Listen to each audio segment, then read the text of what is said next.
Hey guys, I just made this video and then I finished talking about the 9 titles that I have. I grabbed the camera.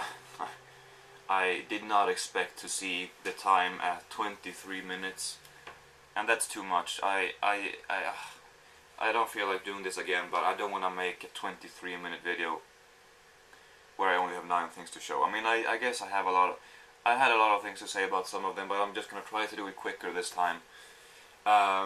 Because that's too long. So, anyway, so a long time ago, I always wanted to be able to talk about the DVDs that I show you.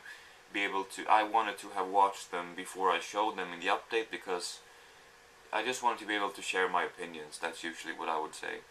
So, but then I started making unboxing videos, and sort of with that,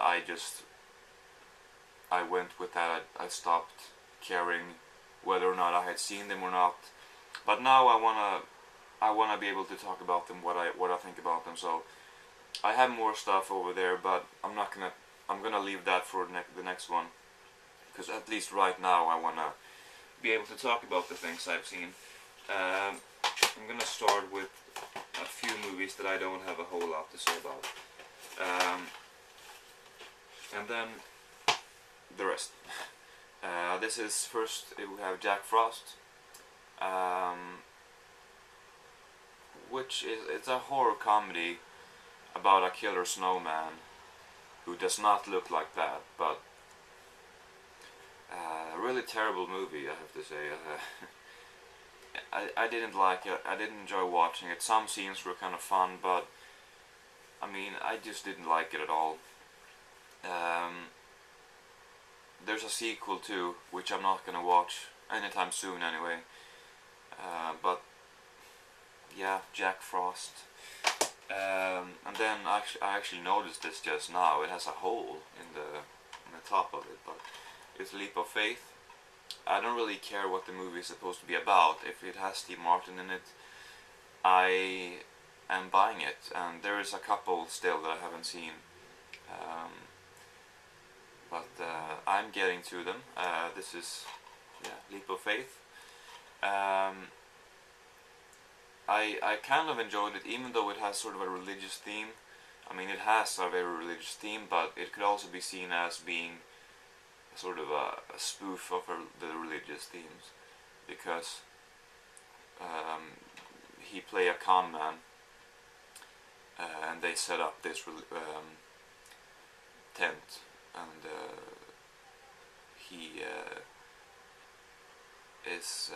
he's playing this sort of preacher, but he's not. He's just a really witty guy, and they go around with this bus, or a lot of buses, and they scam people for money who can be seen as easy prey for this whole religious thing that they're doing. And obviously in this movie, in the ending, things turn out, they meet some people who they start taking it rather seriously for the first time. And that part I just didn't really care for, but it was entertaining. I didn't mind the theme, because I'm not a religious person, so I enjoyed the movie. Then I think I might have shown this before, I'm not sure, but it's the Story of Anvil. I actually liked it more the second time I watched it for some reason. Very good documentary. It feels like a mockumentary at times, but it's not. But I would highly recommend it. You don't even need to like metal. It's just a very good documentary about Lips and Rob Reiner. His name is Rob Reiner, but with 2 B's in Rob, so it's not the director. Yeah, I would definitely recommend it. And then this was what I expected.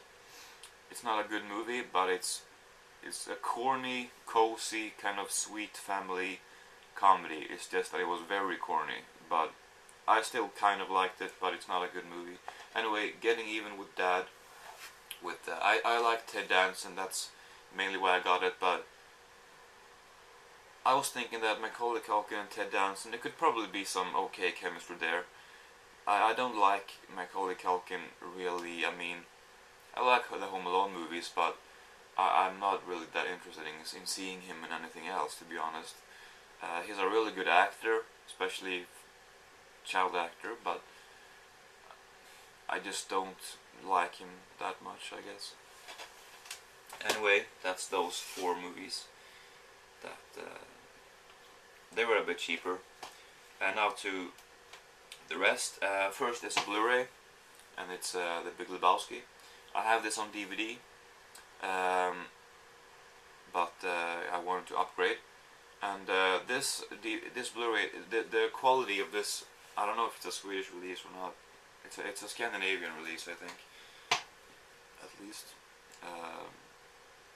The back is actually in English though, so I'm not sure. Well, but I have it on DVD, or what was I saying? I think I was saying that the quality of this Blu-ray is not great. It's like a DVD, but maybe slightly better. But it does have a lot of special features that my DVD does not have, so of course not. It wasn't a waste to get. It wouldn't have been anyway, because I wanted to see the movie again.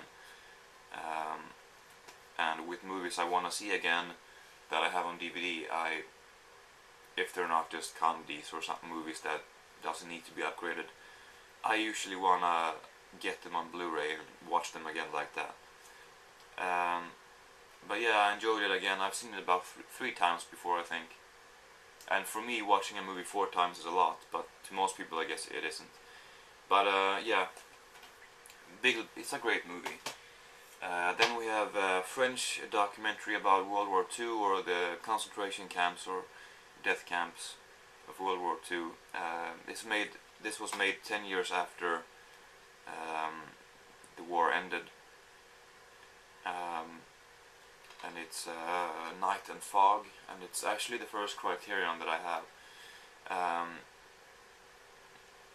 Something that is kind of interesting about the director, or impressive, is that he directed this in 1955, and back then he was 33 or something, and the last movie he directed was like last year.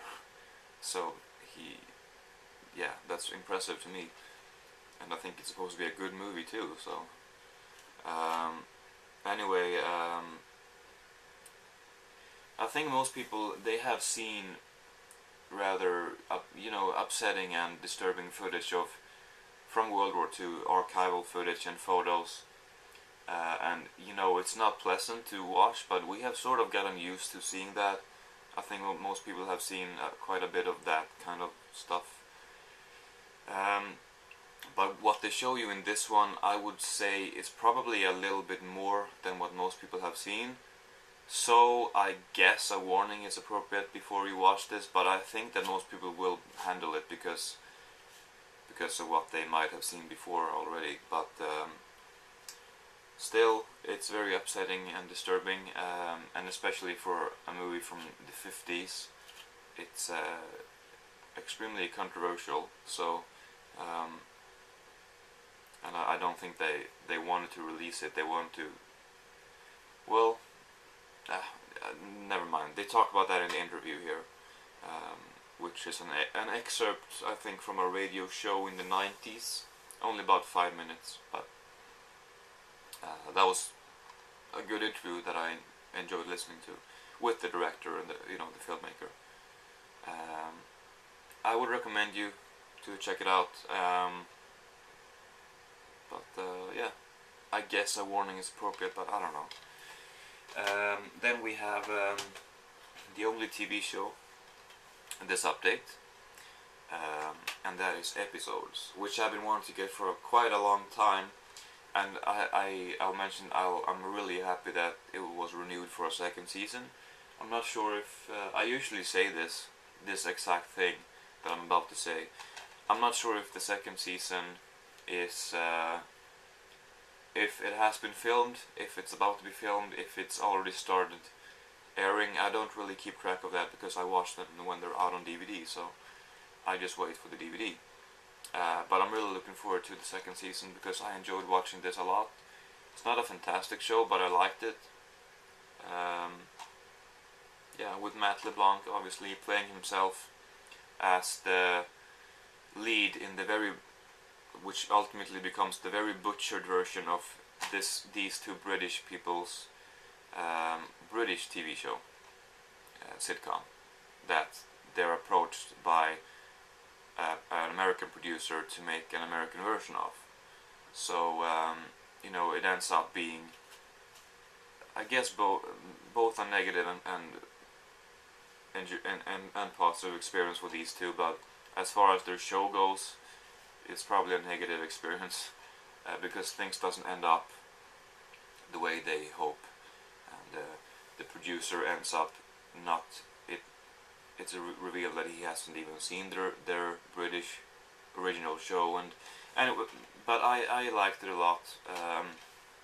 So that's episodes, and I'm glad that Matt LeBlanc is back to doing stuff, and I'm glad that he won a Golden Globe. I think it was a Golden Globe, and not an Emmy or anything. I think well, whatever, he won an award for it. So I'm glad that he's kind of back on track because he hasn't really done anything since Joey. So 5 centimeters per second, an anime movie. I don't watch a lot of anime movies. I've seen about 8 of Hayao Miyazaki's movies, and then I've seen Paprika.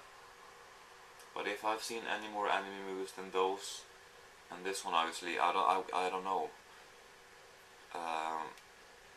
Probably when I was a child, but anyway, I like anime, but I don't watch a whole lot of it. But this one, I didn't really like the story because it's very very romantic and very kind of sentimental. But the animation is incredible. The sense of detail in the animation is just wonderful. So for that, I will recommend it. But I didn't really like the plot of it. Then the last, I hope that this didn't end up being too long again. But lastly is the Up series.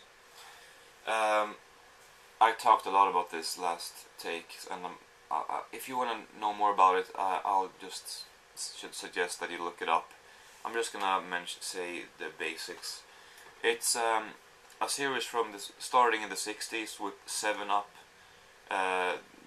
Michael Apted, he made. I don't know if he was as involved in the first one as he was later on, but he is sort of the brain behind it, I guess. So anyway, Michael Apted, he made a movie, a documentary every 7 years, where he would return to the same people that he made a documentary about in 1964 when they were 7 years old, and they just talked about their lives.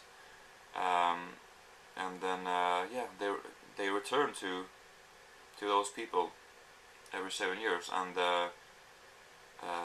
this has 7 documentaries.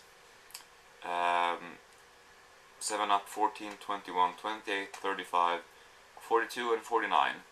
And now there's also a 56-Up, where they're 56 years old. So this has been going on for 50 years, which is incredibly ambitious. And it's a series that I would recommend, but maybe I thought that I would like it a little bit more.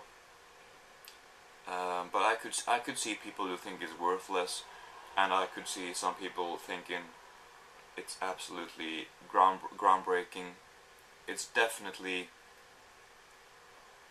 you know, there's going to be some shared opinions, or some varying opinions, but I like it, but not really more than that. I would like to say so much more about this, but I don't want to make this too long. So anyway, look it up on Wikipedia, I guess, or whatever, and I think I paid about £18 for this, so not a bad price. But anyway, that's my update, and we'll see when the next one will be. So thank you for watching, and yeah, see you in the next one.